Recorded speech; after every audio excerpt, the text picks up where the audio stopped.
చెప్పండి బ్రదర్, భారీ ఎత్తున ధర్నా చేస్తా ఉన్నారు ఆర్ట్స్ కాలేజ్ వేదికగా. ఈ ధర్నా అనేది మాకున్న సర్వే 1000 పోస్టులు ఉన్నాయన్న. దాన్ని విఆర్ఓ దానికి ట్రాన్స్ఫర్ చేసి దాంట్లో పెడదామని చూస్తున్నారు. అయితే ఈ సివిల్ ఇంజనీరింగ్ చేసిన వాళ్ళు ఎక్కడ పోవాలి మరి? ఇప్పుడున్న గవర్నమెంట్ 1 ఇయర్ దాటిపోయింది, జాబ్ క్యాలెండర్ నుంచి 1 ఇయర్ దాటిపోయింది. ఇంతవరకు ఆ జాబ్ క్యాలెండర్ లేక, చట్టబద్ధమైన జాబ్ క్యాలెండర్ లేక ఇట్లా ఉంది. ప్లస్ మా సిచ్యువేషన్ ఏం కావాలన్నమాట, ఇప్పటికీ 1.5 ఇయర్ అయిపోయింది కదా, ఇప్పటికీ ఏం రెస్పాన్స్ లేదు. ఉన్న పోస్టులోనేమో మళ్ళీ వీఆర్ఓతో చేస్తా అంటున్నారు. కాబట్టి దీని కార్యాచరణ నెక్స్ట్ గవర్నమెంట్కి తెలుస్తుంది దీని రిజల్ట్. కాబట్టి మా రిక్వెస్ట్ ఏంటంటే ఆ ఉన్న డిప్యూటీ సర్వేర్ పోస్టులను దానికి తగ్గట్టుగా ఫిట్నెస్ ఉన్న, క్వాలిఫికేషన్ ఉన్న, డిప్లొమా లేదా బీటెక్ ఎంటెక్ చేసిన విద్యార్థులకు ఇవ్వాలని మా డిమాండ్. అంతేనా? అంటే వీఆర్ వాళ్ళకి ఇస్తే ఏం అంటే మీకెందుకు? అంటే ఇప్పుడు ఒక ఎగ్జాంపుల్ చెప్పాలంటేనా, ఇప్పుడు ప్రజెంట్ ఉన్న సిచ్యువేషన్లో all over India electrical, mechanical, civil pass చదివే విద్యార్థులు తగ్గిపోతున్నారు. రీసెంట్గా సెంట్రల్ గవర్నమెంట్ చెప్పింది, మీరు సివిల్ లేదా మెకానికల్ లేదా ఎలక్ట్రిక్ డిపార్ట్మెంట్ తీసుకోండి, ఇయర్లీ మీకు స్కాలర్షిప్ ఇస్తా అని సెంట్రల్ గవర్నమెంట్ చెప్తుంది. అది దాని మీనింగ్ ఏంది? ప్రతి ఇయర్ పాస్ పర్సెంటేజ్ అనేది సివిల్, మెకానికల్, ఎలక్ట్రికల్ చేసే వాళ్ళు తగ్గిపోతున్నారు అనమాట. కాబట్టి మొన్న రీసెంట్గా రేవంత్ రెడ్డి గారు కూడా మనకు ఒక సభలో చెప్పారు, ఈ సివిల్ ఇంజనీర్లకు జాబ్స్ లేవని. అంతగానో ఉన్న తర్వాత కూడా మమ్మల్ని ఇంతగానో చదువుకొని మేము ఏం కావాలి మరి? దాని గురించి ఆలోచించాలి కదా. ఇంతగానో బీటెక్లు చేసి ఎంటెక్లు చేసుకుంటా డిప్లొమా చేసిన వాళ్ళు ఎక్కడ పోవాలి మరి? వాళ్ళకి ఏదో దారి చూపించండి మరి. అలాంటప్పుడు ఈ 1000 పోస్టులు మాత్రం భర్తీ చేయాలనేది మా గట్టి. నిరుద్యోగుల ప్రభుత్వం అని చెప్పుకుంటాడు, ఎందుకు మీకు అన్యాయం చేసే ధోరణిలో రాష్ట్ర ప్రభుత్వం చూస్తుంది? ఎందుకంటే ఇప్పుడు కాంగ్రెస్ గవర్నమెంట్ తెచ్చిన హామీలను ఇప్పటివరకు ఒకటి కూడా నెరవేర్చింది ఒకటే. ఇచ్చిన 6 హామీలలో నెరవేర్చింది ఒకటే. అదొకటి తప్ప మిగతా హామీలను ఏమని? మీరు జాబ్ క్యాలెండర్ జనవరిలో ఇస్తాం, సంవత్సరం దాటిపోయింది. ఇప్పటికీ ఆ సంవత్సరం దాటిపోయింది కదా, దాని పరిస్థితి ఏంది మరి? మా పరిస్థితి దానికి ఏమనంటే ఎస్సీ వర్గీకరణ అని చెప్పారు. మరి ఎస్సీ వర్గీకరణ చేయండి, ముందు నోటిఫికేషన్ ఇవ్వండి కదా, దాని ప్రకారం రూల్స్ ప్రకారం. దాని తర్వాత మీరు ఎగ్జామ్ పెట్టిన తర్వాత దాని రూల్ అప్లై చేయండి. ముందు నోటిఫికేషన్ చూపించాలి కదా విద్యార్థులకి. సంవత్సరం దాటిపోయింది కానీ మీరు ఒక్క స్కీమ్ కూడా ఇంప్లిమెంట్ చేయకుంటే ఎలా మా పరిస్థితి? ఏం చెప్తారు రేవంత్ రెడ్డి? అదేం లేదు, చిన్న స్మాల్ రిక్వెస్ట్. ఆ ఉన్న 1000 పోస్టులు ఉన్నాయి డిప్యూటీ సర్వేలను, అది టీఎస్పీఎస్సీ ద్వారా డైరెక్ట్ రిక్రూట్మెంట్ ద్వారా మన ఏమంటారు రిక్రూట్మెంట్ చేయాలని మా విన్నవి. అంతే. ప్రతి పోస్టుకు ప్రతి దానికి అర్హత ఉంటుంది. ఇప్పుడు అన్ని రాజ్యాంగబద్ధంగా ప్రతి పదవికి ఒక అర్హత ఉంది, ఒక రాజకీయం తప్ప. ఇక్కడ రేవంత్ రెడ్డి గారు సుముఖంగానే ఉన్నారు. 1000 పోస్టులు చేయడము, సివిల్ ఇంజనీర్స్కి అన్ని భూమి తగాదాలు కరెక్ట్ చేయాలని కరెక్ట్ డిసిజన్ తీసుకున్నారు. కానీ ఇప్పుడు డాక్టర్ పని డాక్టర్ చేయాలి, ఇంజనీర్ పని ఇంజనీర్ చేయాలి.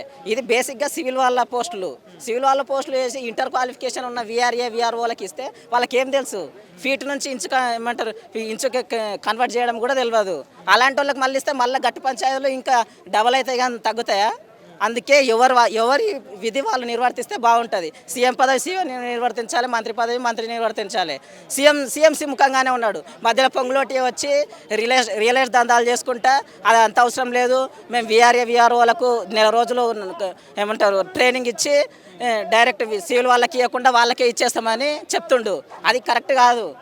అట్లంటే ఇప్పుడు లాయర్కి తీసుకుపోయి డాక్టర్కి ట్రైనింగ్ నెల రోజులు ఇచ్చి నువ్వు ఆపరేషన్ చేయమంటావు, సక్సెస్ అవుతుందా? సో ఇలాంటివి ఇంకా డబల్ అయితే ప్రాబ్లమ్స్. అలాంటివి కాకుండా ఎవరికి రాజ్యాంగబద్ధంగా ఒక క్వాలిఫికేషన్ ఉంటుంది, అది బీటెక్ పోస్ట్. ఇది ఇంటర్ పోస్ట్ అని ఎట్లా ఇస్తే వాడు బీటెక్ అర్హత ఉన్న వాళ్ళకి ఇది డిప్యూటీ సర్వేయర్ పోస్టు. మన తెలంగాణలో చాలా గట్టి పంచాయతీలు ఉన్నాయి కాబట్టి ఇది పక్కా సత్వరమే ఇది పోస్టులు ఇస్తే అందరికీ మంచిగా జరుగుతుంది. అర్హత ఉన్న వాళ్ళకే ఇవ్వగలరని కోరుతున్నాం. ఏం చేస్తున్నామంటన్నా, మేము గవర్నమెంట్ విఆర్ వ్యవస్థను వెనక తీసుకొస్తామంటుంది. పాత విఆర్ఓలను తీసుకుంటాం, అదే విఆర్ వ్యవస్థల కానీ బాగానే ఉంది, ఒప్పుకుంది. మీద అందరికీ ఒప్పుకోవాల్సిన విషయం. వాళ్ళ వ్యవస్థలకు వాళ్ళని తీసుకుంటే ఇబ్బంది లేదు. అయితే వాళ్ళు ఒక విల్లింగ్ ఆప్షన్ అనేది ఇచ్చారు విఆర్ వ్యవస్థకు. ఇస్తే ఇంటర్మీడియట్ ప్లస్ డిగ్రీ కలిపి ఒక 6000 మంది అప్లై చేశారు, అంటే ఎలిజిబుల్ ఉన్న వాళ్ళు. అంటే సపోజ్ మన తెలంగాణలో ఒక 10,000 మంది వేకెన్సీస్ 11,000 ఉన్నాయనుకుందాం. ఏంటి విఆర్ఓలు 11,000 ఉన్నప్పుడు ఒక 6,000 పోతే ఇంకా 5,000 మిగులుతాయి. 5,000 మిగిలినా కూడా వాళ్ళని కాదని చెప్పేసి మళ్ళీ అదే విఆర్ఓలను తెచ్చి సర్వేరు అంటే మళ్ళీ అందులో ఉన్న కూడా క్వాలిఫికేషన్ ఉన్న వాళ్ళు అంటే ఇంటర్మీడియట్ విత్ మ్యాథ్స్ అంట. గవర్నమెంట్ దృష్టిలో టెక్నికల్ అంటే ఇంటర్మీడియట్ విత్ మ్యాథ్సా? ఏంది ఇది? అంటే క్వాలిఫైడ్ పర్సన్ రాష్ట్రంలో లేరా? వాళ్ళని తీసుకోవడానికి కారణం ఏంది? ఆలోచన చేయాలి. పొంగులేటి శ్రీనివాసరెడ్డి గారు మీతోనే ఉంది నిర్ణయం అంతా. ఇది ఎక్కడ చేస్తున్నారు? మీరే చేస్తున్నారు. మరి ఎందుకు చేస్తున్నారు? ల్యాండ్ గొడవలు పెంచుదామని చేస్తున్నారా, తగ్గిద్దామని చేస్తున్నారా? ఇట్లా చేస్తే ఏమవుతుందంటే భూ కబ్జాలు పెరిగిపోతాయి కానీ తగ్గవు. ఎందుకు తగ్గవు అంటే వాళ్ళకి నాలెడ్జ్ లేదు. వాళ్ళని సరే మా నాలెడ్జ్ లేదు కదా అంటే, క్వాలిఫికేషన్ లేదు కదా సార్ అంటే ఏమంటారు? ట్రైన్ చేస్తామంటారు. ట్రైనింగ్ చేసి తీసుకోవాలంటే అట్లా ఎన్నో వ్యవస్థలను తీసుకోవచ్చు. అట్లా అని చెప్పి డాక్టర్ పోస్టులను తీసుకుపోయి ఇంజనీర్లను అయితే చేయలేరు కదా. ఇప్పుడు కండక్టర్ జాబ్లకు అయితే ఇంజనీర్లు చేయలేరు కదా, ఏ పోస్టులకు వాళ్ళే చేయాలి. ఇది దేనికి దానికి ఏ వ్యవస్థకు వాడే న్యాయం చేసేటోడు అయితేనే ఆ వ్యవస్థ చక్కగా నడుస్తుంది. వీళ్ళు అట్లా కాదని చెప్పి వాళ్ళని తీసుకొని ఇట్లా చేస్తాం అనేది కరెక్ట్ కాదు. ఈ భూ కబ్జాలు పెట్టడానికా మరి అవినీతిని పెంచడానికా ఇది అర్థం కావట్లేదు. మరి ఎందుకు ఈ గవర్నమెంట్ ఇట్లా చేస్తుంది అర్థం చేసుకొని క్వాలిఫైడ్ పర్సన్స్ మేము బయట మస్తు మంది ఉన్నాము, టీజీపీఎస్ ద్వారా భర్తీ చేయి. ఎందుకు చేయవు నువ్వు?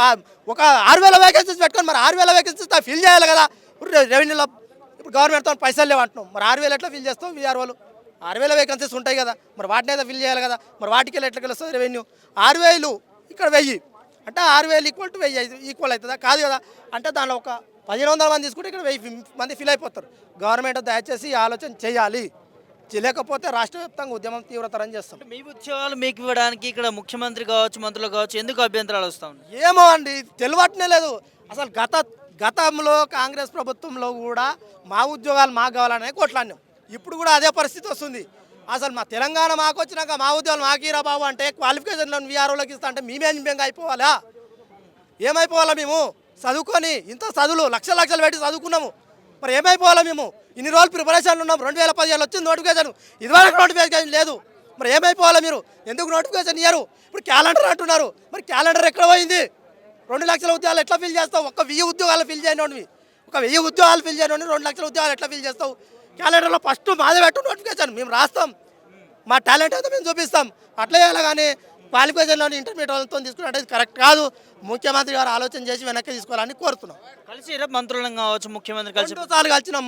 పొంగులేటి శ్రీనివాసరెడ్డి అని 2 సార్లు కలిసినాం. మన మహేష్ కుమార్ గౌడ్ గారికి వినతి పత్రం ఇచ్చినాం. మా ఎమ్మెల్సీ తీన్మారమలకి ఇచ్చినాం.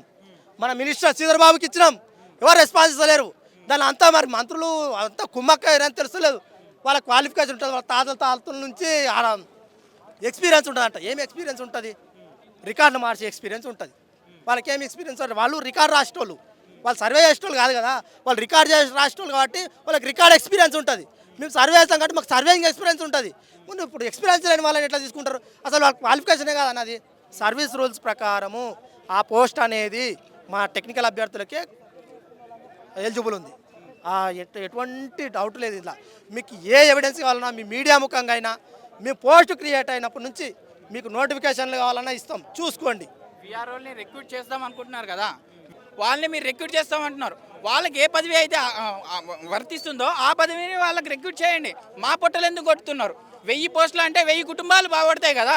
అట్లాంటప్పుడు మీరు 2 లక్షల ఉద్యోగాలు ఇస్తామన్నారు, ఏడాదికి 2 లక్షలు అన్నారు. 1000 పోస్టుల కోసం మీరు ఎందుకు ఆలోచిస్తున్నారు? పొంగులేటి శ్రీనివాస్ సార్ గారు మాకు సానుకూలంగా మాట్లాడకపోవడం వల్ల ఈ ధర్నా అనేది చేయడం జరిగింది. ఒకటి.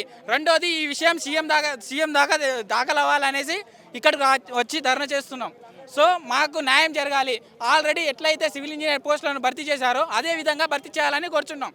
మా ఈ విషయాన్ని మీరు కరెక్ట్గా తీసుకోలేకపోతే రాష్ట్రం వ్యాప్తంగా ధర్నాలు చేస్తాం. ప్రతి డిస్టిక్లో కానీ మా సివిల్ ఇంజనీర్ ఎక్కడైతే ఉన్నారో విద్యార్థులు ప్రతి ఊర్లలో మేము ఇంకో ఉద్యమం అనేది ఏర్పడుతుంది. కాదు బ్రదర్, రాష్ట్ర ప్రభుత్వం అధికారంలోకి వచ్చి కాంగ్రెస్ 1 ఇయర్ అయిపోయింది.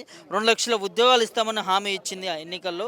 సో జాబ్ క్యాలెండర్ కూడా ఇచ్చామని చెప్తా ఉంది. మీకు 1000 ఉద్యోగాలు ఇవ్వలేకపోతా ఉంది రాష్ట్ర సర్కార్ అంటే ఎట్లా చూస్తుంది?